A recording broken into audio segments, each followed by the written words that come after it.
Shalom, selamat malam, jemaat yang dikasihi Tuhan, mari kita berdoa.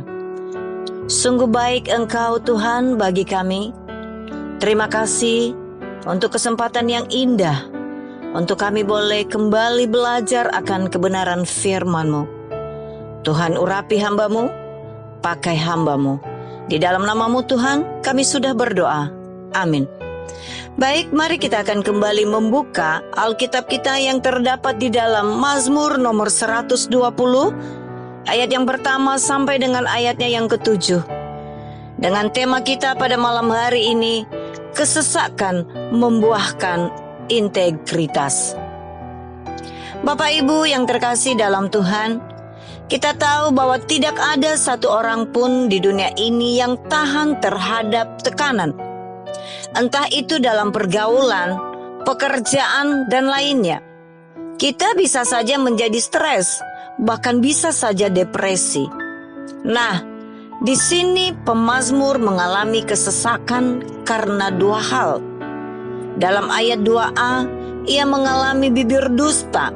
Dan yang kedua, dalam ayat 2b dan 3b, lidah penipu. Kedua kata ini tentu memiliki arti yang sama, namun diungkapkan dengan kata-kata yang berbeda.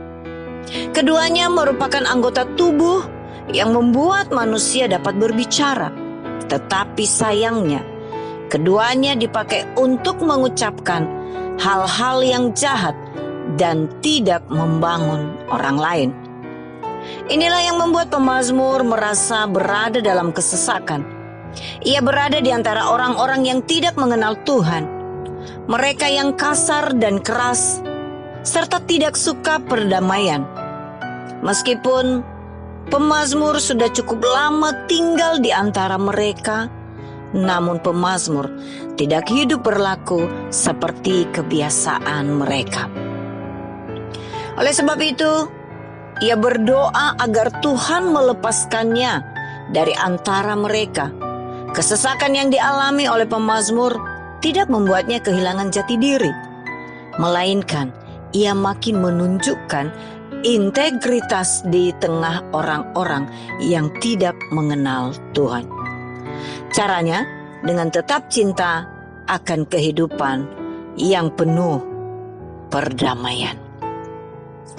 Bapak Ibu, saat ini barangkali kita sedang berada di tengah lingkungan yang bukan hanya tidak memberi kenyamanan, tetapi juga menyesakkan. Mungkin itu lingkungan kerja atau pergaulan yang tidak sesuai dengan nilai dan ajaran-ajaran baik yang kita terima.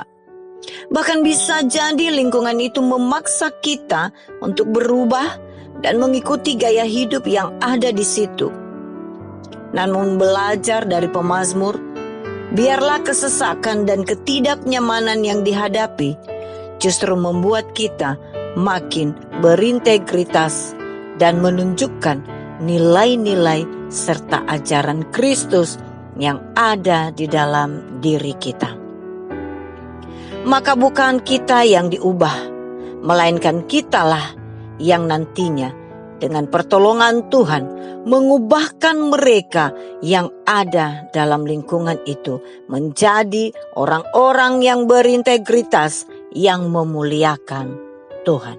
Kiranya renungan firman Tuhan pada malam hari ini boleh menguatkan kita, boleh memberkati kita, bahkan boleh terus memampukan kita menjadi pribadi-pribadi yang membuahkan hal-hal yang positif dan yang berintegritas di dalam Tuhan. Mari kita berdoa. Terpujilah Engkau Bapa yang baik, ditinggikanlah Engkau Yesus yang kami puja. Bersyukur Engkau terus mengingatkan kami akan kebenaran firman-Mu, agar kami boleh tetap kuat di dalam melewati hari-hari kami. Biarlah malam hari ini boleh menjadi bagian kami di dalam Engkau ya Allahku. Di dalam nama Tuhan Yesus Kristus, kami sudah berdoa dan mengucap syukur. Amin.